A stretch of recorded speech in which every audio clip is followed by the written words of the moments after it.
नमस्कार मित्रांनो, स्वागत आहे तुमचं मी जी के मराठी या तुमच्या आमच्या लाडक्या यूट्यूब चॅनलमध्ये. तर मित्रांनो, या व्हिडिओमध्ये सुद्धा आपण पुढच्या 5 मिनिटांमध्ये जनरल नॉलेजचे 10 महत्त्वपूर्ण प्रश्न पाहणार आहोत. चला तर मग कोणत्याही प्रकारचा उशीर न लावता व्हिडिओला सुरुवात करूया.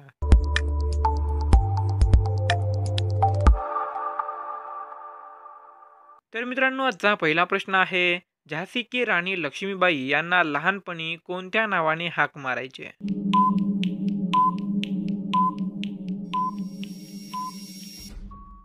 या प्रश्नाचं उत्तर आहे ऑप्शन नंबर 3, मन्नू. मित्रांनो, झाशी की राणी लक्ष्मीबाई यांना त्यांच्या लहानपणी मन्नू या नावाने हाक मारली जायची. दुसरा प्रश्न आहे, भारतातील सर्वात सुंदर शहर कोणते आहे?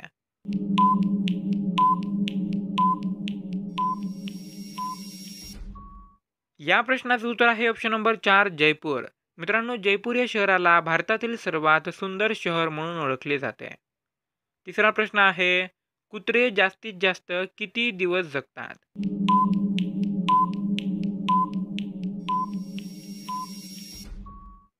या प्रश्नाचं उत्तर आहे ऑप्शन नंबर 1, 13 वर्ष. मित्रांनो, कुत्र्यांचे आयुष्य हे जास्तीत जास्त 13 वर्षांपर्यंत असते. त्यानंतर कुत्रे जगत नाहीत. चौथा प्रश्न आहे, कोणत्या शहरात संत्र्यांचे उत्पादन सर्वात जास्त होते?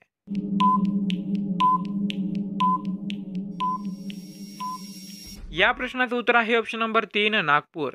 मित्रांनो, आपल्या महाराष्ट्राची उपराजधानी असलेल्या नागपूर या शहरामध्ये संत्र्यांचे उत्पादन सर्वात जास्त होते आणि या शहराला ऑरेंज सिटी या नावाने सुद्धा ओळखले जाते. पाचवा प्रश्न आहे, भारत आणि पाकिस्तान या दोन देशांमध्ये कोणती रेल्वे चालते?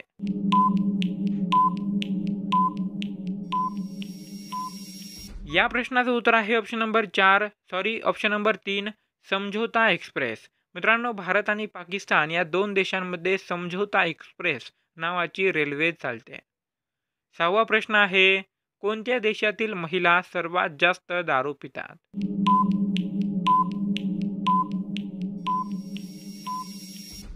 या प्रश्नाचं उत्तर आहे ऑप्शन नंबर 2, बेलारूस. मित्रांनो, बेलारूस या देशातील महिला सर्वात जास्त दारू पितात असे एका रिसर्चमध्ये सिद्ध झाले आहे. सातवा प्रश्न आहे, महाराष्ट्रातील सर्वात श्रीमंत मंदिर कोणते आहे?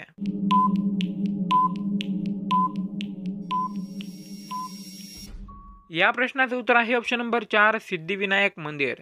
मित्रांनो, सिद्धिविनायक मंदिर या मंदिराला महाराष्ट्रातील सर्वात श्रीमंत मंदिर असे म्हटले जाते. आठवा प्रश्न आहे, शीख धर्माचे शेवटचे धर्मगुरू कोण होते?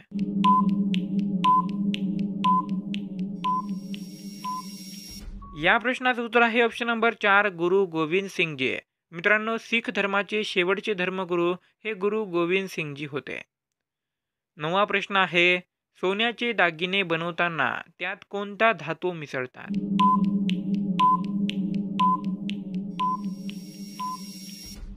या प्रश्नाचं उत्तर आहे ऑप्शन नंबर 3, तांबे. मित्रांनो, सोन्याचे दागिने बनवताना त्यामध्ये तांबे हा धातू मिसळतात, कारण सोने हे निसर्गामध्ये खूपच नरम असते, त्यामुळे त्याला कडक बनवण्यासाठी त्यामध्ये तांबे मिसळतात. आणि मित्रांनो, 10वा आणि शेवटचा प्रश्न, हे एक कोडा आहे. या प्रश्नाचं उत्तर तुम्हाला कमेंट बॉक्समध्ये सांगायचं आहे. तर मित्रांनो, हे कोडा आहे, अशी कोणती गोष्ट आहे जिचा जन्म समुद्रात होतो पण ती आपल्या घरात राहते? या प्रश्नाचं उत्तर कमेंट बॉक्समध्ये सांगा. आजचा व्हिडिओ तुम्हाला कसा वाटला ते सुद्धा कमेंट बॉक्समध्ये सांगा. व्हिडिओ आवडला असेल तर व्हिडिओला लाईक करा आणि या व्हिडिओला जास्तीत जास्त शेअर करा. भेटूया पुन्हा एकदा अशाच एखाद्या महत्त्वपूर्ण व्हिडिओसोबत. तोपर्यंत जय हिंद, वंदे मातरम, जय महाराष्ट्र, धन्यवाद.